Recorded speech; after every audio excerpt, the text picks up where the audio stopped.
이렇게 동영상을 통해서 보셨지만 전형적인 그냥 사이비 교주형 교회입니다.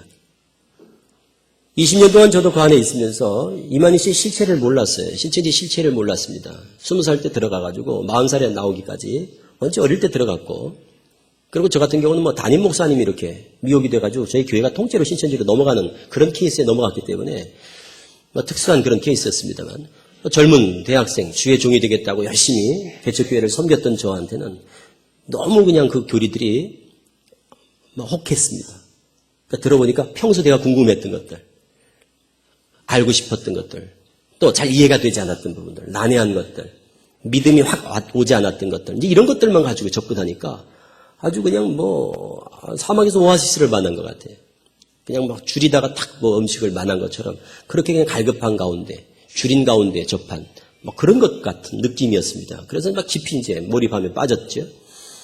그러니까 지금 이렇게 빠져가는 사람들의 그 심리를 저는 알죠. 근데 그때는 전혀 신천지에 대한 어떤 사전 정보가 없었으니까. 그러다 이제 20년이 지난 2006년 말에 이만희 씨였던 그 윤리적인 도덕적인 이것에 대한 아주 충격적인 대부분 사이비 교주형 교회들이 똑같더라고요. 알고 보니까. 그걸 접하면서 이제 계기가 되고 육체 형생, 이만희 육체가 죽지 않는다. 신천지인들의 육체가 죽지 않는다고 믿는 육체 형생 교리가 있거든요. 그 육체 형생 교리의 성경적인 오류를 이제 발견하면서 문제 제기를 하면서 그런 가운데에서 이제 이만희 씨의 실체를 보게 되는 계기가 있었습니다. 그래서 처음에는 이상하더라고요. 나중에 수상하고 알아봐야겠다. 이렇게 이제 된 거예요. 완전히 교리에 잡혀 있다 보니까 쉽게 나올 수가 없습니다. 교리에 딱 세뇌가 되니까 이성적인 판단이 마비됩니다. 마치 중독된 환자와 같은 증상을 보이게 되죠. 그래서 어쨌든 그런 가운데 한번 알아봐야겠다는 생각을 하고 이만희 씨에 대한 거를 처음 제가 이제 직접 의지를 가지고 알아보게 되는 기회를 맞습니다. 그게 중요하더라고요. 그러니까 누구든 알아봐야겠다 하는 마음을 갖는 게 참 중요해요. 그런데 경주마처럼 앞만 보고 가거든요. 사이비 집단에 빠진 사람들, 이단에 빠진 사람들의 공통점이 그거 아닙니까? 남의 얘기를 들으려고 하지 않는다는 거죠. 왜? 확신을 하기 때문에 자기 입장에서 자기가 알고 있는 성경 지식이 그 수준에서 이거는 틀림없는, 이건 진리다, 최고의 진리다, 맞다 하고 확신하는 이상은 좌우를 안 돌아보게 되는 거예요. 거기서 조금 이상한데 하는 사람들 좌우로 돌아보면 금방 나오게 되는데, 인터넷도 들어가서 이렇게 검색해보고 그러면 금방 객관적으로 좀 검증할 수 있는 기회를 얻는데, 그걸 차단하기 위해서 신천지는 인터넷을 못 보게 합니다. 선악과다. 보암직도 하고 먹음직도 한 선악과를 먹으면 정령 죽듯이 인터넷을 보면 죽는다. 그래 가르쳐서 신천지에서는 인터넷을 안 봅니다. 안티사이트를. 자기들 홈페이지에만 딱 접촉하도록 그렇게 법으로 정해 있습니다. 그게 통하고 또 실제로 안 봐요. 보면 죽는다 그러니까. 그럼 볼 필요성도 못 느낍니다. 왜? 맞는데 내가 왜 봐? 이게 맞는데 뭘 확인해? 이렇게 되죠.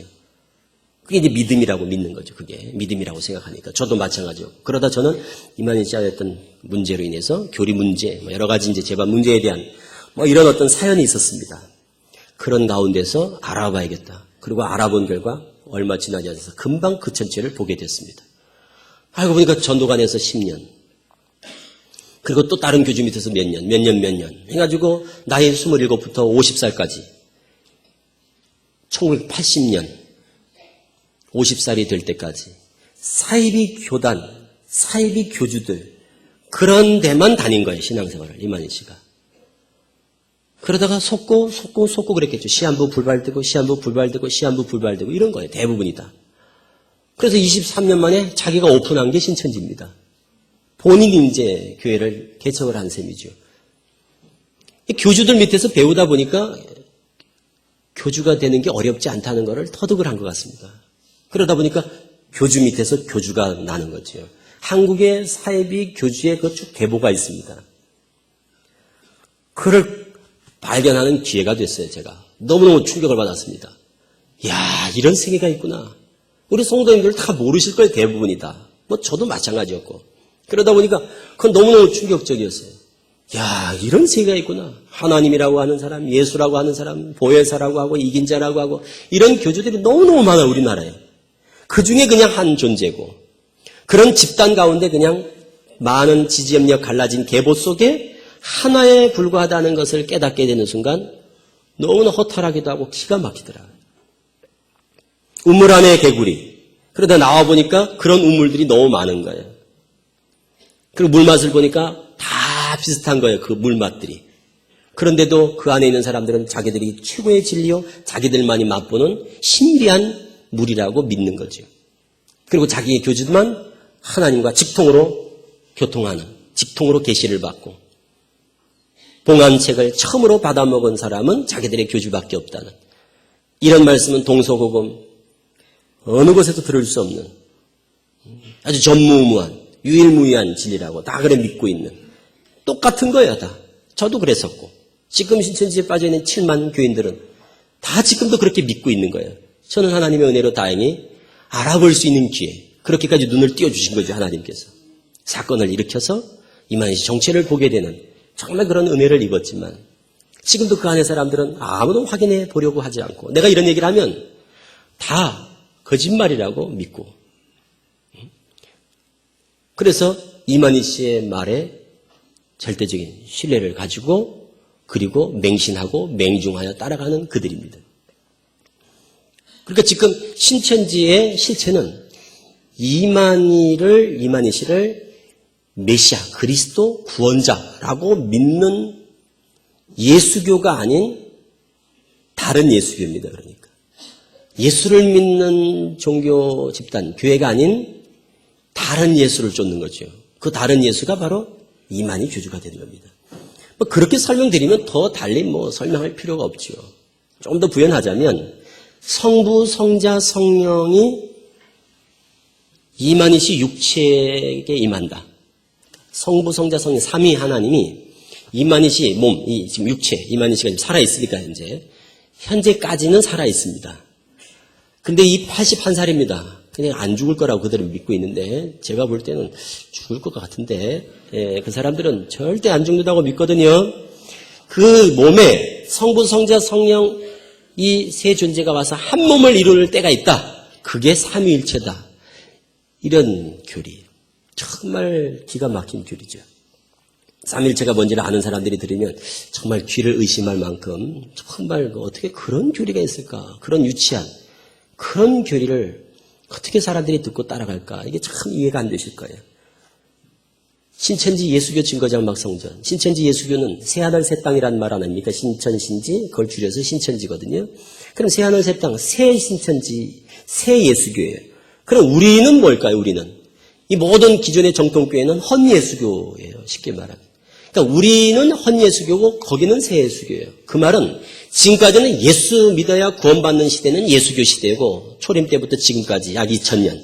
그럼 앞으로 1000년의 역사는 천년왕국입니다. 그게 계시록 20장에서 말하는, 그들이 말하는 천년왕국은 1984년부터 시작됐다는 거죠. 그 천년왕국 기간은 이만이라고 하는 사람을 믿어야 구원받는 새로운 예수교의 시대다라고 얘기를 하는 겁니다.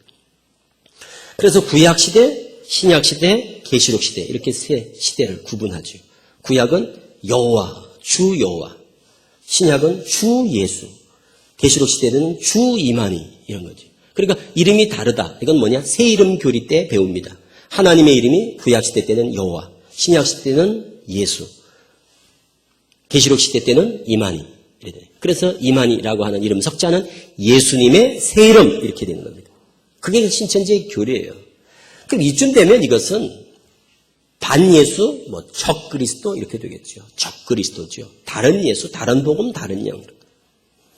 그런데도 사람들이 왜 그런데 몸을 담을까? 그것도 무슨 초신자나 이런 사람만 가는 게 아니라 직분을 가진 사람도 가고, 또 신앙생활을 오래 한 분도, 장로님, 권사님들도 가는 이유가 뭘까? 그거는 그런 그들의 결론적인 교리를 처음 접하면 안 갑니다. 안 죽는다 하고, 이만희 씨를 믿어야 구원받는다 하고, 14만세에 쳐야 된다 하고, 지상천국, 천년왕국, 감람나무 이런 얘기하면 거부감이 생겨서 안 가죠. 그런데 왜 가느냐? 비유풀이 때문에 갑니다. 비유풀이. 그래서 지금 모든 사이비 교주형 교회에 빠지는 것은 이 비유풀이에 다 잡히는 겁니다.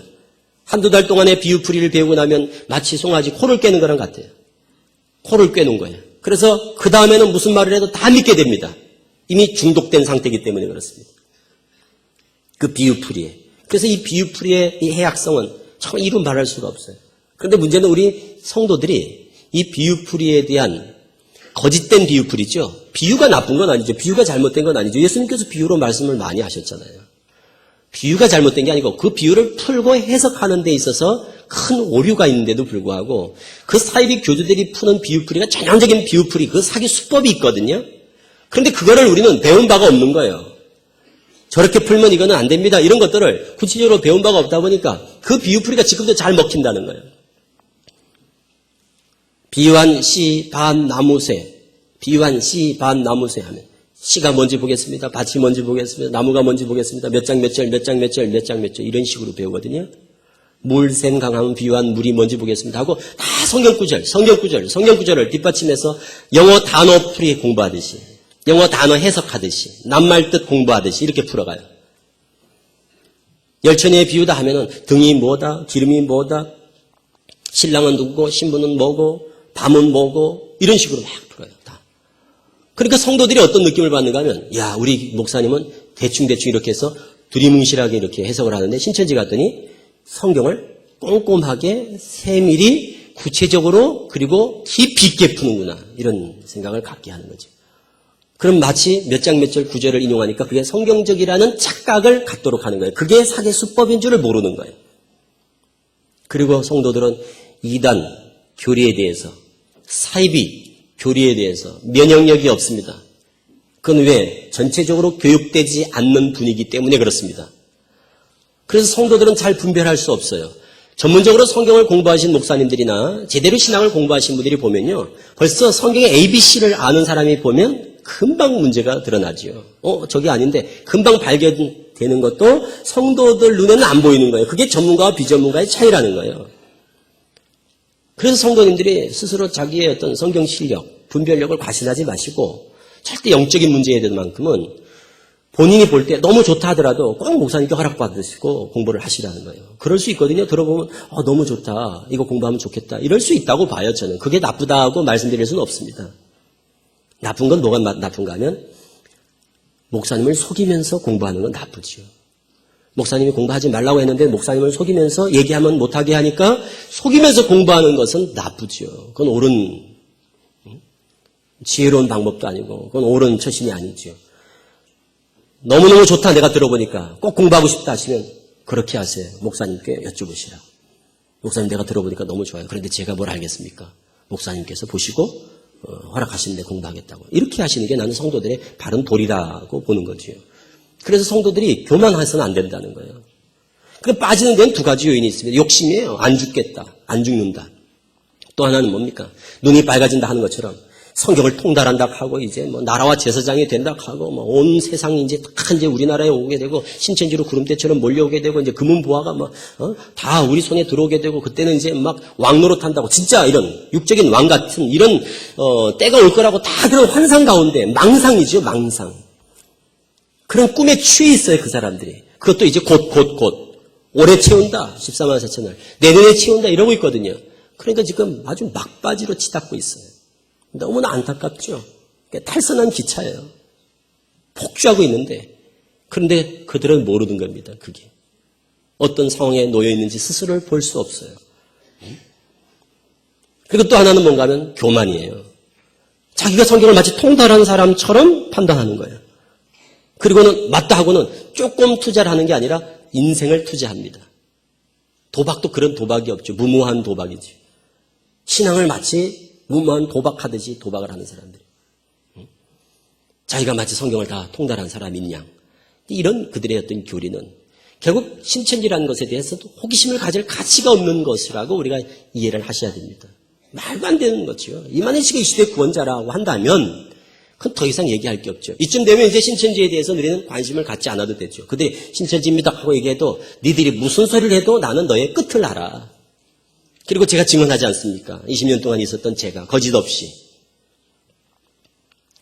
경험하지 않아도 그 끝은 이만희 교주를 믿는 것으로 결국 귀결되고 종결됩니다. 그게 신천지의 끝이에요. 그것이 틀림없다면 우리가 관심을 가질 대상이 아니죠. 문제는 뭔가 하면 은밀하게 그들이 접근할 때 방법입니다. 이제 우리가 좀 더 관심을 가지고 주의를 기울여야 될 거는 드러내놓고 하는 건 이제는 이제 우리가 능히 이겨낼 수 있어요. 그런데 몰래 접근할 때